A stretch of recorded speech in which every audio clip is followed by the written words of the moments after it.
Hello students, today we are going to see a very important topic from operating system, that is memory management. First we are going to cover basics of memory management, and then we are going to cover very important topic, that is contiguous memory allocation and non-contiguous memory allocation. Uh, base, uh, Operating system has one of its functionality called as memory management. So basically what operating system does is how to manage memory efficiently, okay, how to allocate data into the memory, how to retrieve the data from the memory.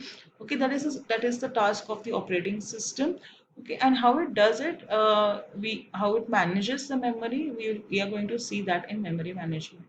Okay, how the address translation takes place and so on will be covered in memory management. But today we are going to see the first. There are basically two functions of operating system.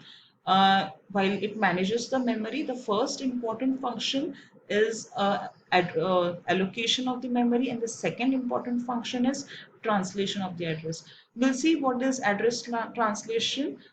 First, we'll see the basic part, and then we'll go for these two important functions.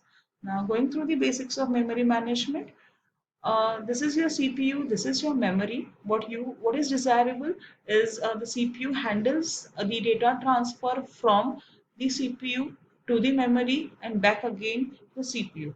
Okay, that is a basic function in memory management, how to allocate a space for the new arrival of processes or data, okay, how to delete that particular space and so on. So all this work is done by your CPU. So what is desirable, first of all, about your, with reference to your memory, your memory should be as large as possible. Okay, so what is desirable? That desirable, it should be as large as possible. Second thing is the access time should be low, and third is per unit cost should be low. So if you see, if the memory is as large as possible, the one which I said is desired, at the same time the per unit cost will be high if suppose the size is larger. Okay, and if suppose the size is larger, obviously the access time also will be high. So if you see these features, all these features are very difficult to be achieved at the same time. Okay, if I say at one time that if I want larger memory because I am lagging space for my processes, for my data, for my instructions. So what I'll do is I'll increase the size of my memory. But at the second instance, I'll see that yes, my access time has increased. Okay, to access a particular instruction or a process or a data, I'm taking larger time just because my memory size has been increased. Okay, as my memory size has been increased, the cost also has increased. So to achieve all these three features is very difficult. So that's why operating system has come out with very wonderful features of how to manage the memory. Okay, so all these features are very interesting while you study it, but should be uh, learned consistently. Okay, now take another example. We are just covering the basics part itself. Okay, this is my CPU, this is my main memory, and this is my secondary memory. Okay, so all of it with this main memory and the secondary memory. Okay, there is another memory called as cache memory. Okay, so now basically, if you see the secondary memory, secondary memory is like a go down. Okay, now when you go to your normal retail shops, okay, in a very big market, so you have small shops just to accommodate spaces. We have very small shops in old markets, if you see.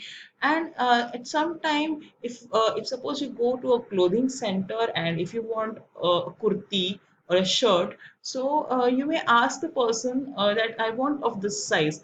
Suppose it is not there available, what will that person, the salesman, do? He will go to the go down and he searches for it. Okay, so basically the idea is you don't keep everything inside the shop, a small little shop, because it should be all the things should be accommodated properly over there. So what you do is you keep some backup, okay, where you can go and access the thing. So that backup should be nearer to the retail shop. So take the same analogy over here. This is my main memory. The person visits over here, okay, like your CPU visits for its desired data instructions inside the main memory. If it doesn't find anything, what I have to do is I have to go to my secondary memory, access that particular data processor instructions, and put them again in your main memory, and then it is accessed by your CPU. Okay, same analogy as I have given you the example. Okay, so this is mainly just for space accommodation. So we are going to do this. Okay, and faster access. Okay, so what I want is what is desirable size should be greater. So what we have done is there is a lot of size there in secondary memory. Access time should be low. So what I'll do is whichever are frequently accessible, frequently accessed data processor instructions, I'll keep them in main memory. So if suppose a person comes over here, I have all the varieties of a person, a user or end user want. Okay, so everything will get in the retail shop. Okay, so if suppose he needs something uh, of other things like a large size or a small size of what is available, so that will be there in your secondary memory. Okay, so this is having the same analogy as I told you. Now you have something called as your cache memory. Now cache memory, you have levels like L1 cache and L2 cache. Okay, depending upon the locality of reference, L1 is nearer to your CPU, L2 is little farther from your CPU. So basically, this is the idea behind your cache memory. Cache memory is like your main memory only. Okay, secondary memory had a lot of there was lot of time wasted in accessing the items from the secondary memory. So you came up with your main memory. Now here also, if suppose you want some more access time is more over here, you come up with your cache memory, which is smaller than the main memory. So if you want something, you can CPU can access the cache memory. So in our memory management right now, we are not going to handle cache memory. We are just going to see CPU relationship between your CPU, main memory, and secondary memory. Okay, just an example, this is a hit percent. Hit percent is nothing but how much time or how much is the percentage, okay, how much is the percentage of getting the desired data or the instruction or the process, okay, desired by the CPU inside the main memory. So just I am imagining that I have my CPU, main memory, and secondary memory. So hit percentage is what is the percentage of or probability or percentage over here of getting the desired item in my main memory. Okay, or the desired data in my main memory. Okay, so if I say the hit percentage is 90%, that means what? 9%. 9%, there are 9% chances. Okay, 90% chances of getting that in main memory and 10% chances of getting that into my secondary memory. Take an example over here. If suppose I require 10 milliseconds to access the item from main memory into to my CPU, and 100 milliseconds are required to access uh, the same item which is present in secondary memory to your CPU. Okay, so 9%. Okay, so 9 into 10 milliseconds. Okay, so that is my main memory plus 1% and 100 milliseconds from here. Okay, but if you observe, if I am accessing from the secondary memory, I have to first go through the main memory. So how much time is required? 10 milliseconds are required. So I'll just put 10 milliseconds plus 100 milliseconds here. Okay, and I'll get the hit percentage. Okay, if suppose the hit percentage is 90% over here, I've assumed it. Okay. Small example, this was just about the basics of your memory management. Okay, so again, always highlight these three things. Size should be uh, higher, on the higher side. Access time should be lower, okay, which is very, very important. I should not take much of the time in accessing the desired uh, data from the memory, and per unit cost should be low. Okay. So as I told you at the start of the lecture also, that there are two main functions of your operating system when it comes to memory management. The first function is your memory allocation, and second function is the address translation. Okay, so first function is allocation of the memory and second function is your address translation. Now what is address translation? I'll just give you a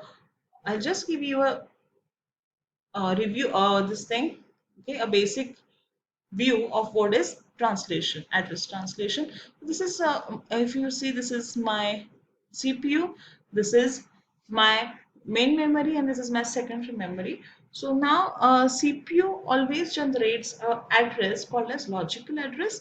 Okay, now this logical address is with reference to the secondary memory.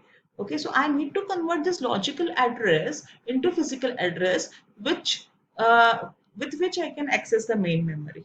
Okay, so as I told, again repeat this thing, CPU always generate a logical address. So this address is with reference to the secondary memory. Okay, so with this logical address I cannot access the main memory. So what I have to do is I have to convert this logical address into a physical address by a translator. Okay, so I have to design this translator, how it works and all will, yeah, we are going to see in this translation part. Okay, now next we are going to cover the memory allocation part, the first topic, main topic in your main memory management. So there are two ways. First is contiguous memory allocation and second is non-contiguous memory allocation. We are going to see both of these in my second next lecture. Okay, we are going to highlight contiguous memory allocation as well as non-contiguous memory allocation. In contiguous memory allocation is again a vast topic in which I have fixed size partitioning and variable size partitioning. Okay, so thank you friends for listening to the lecture. Okay, we'll cover the contiguous memory allocation in the next lecture.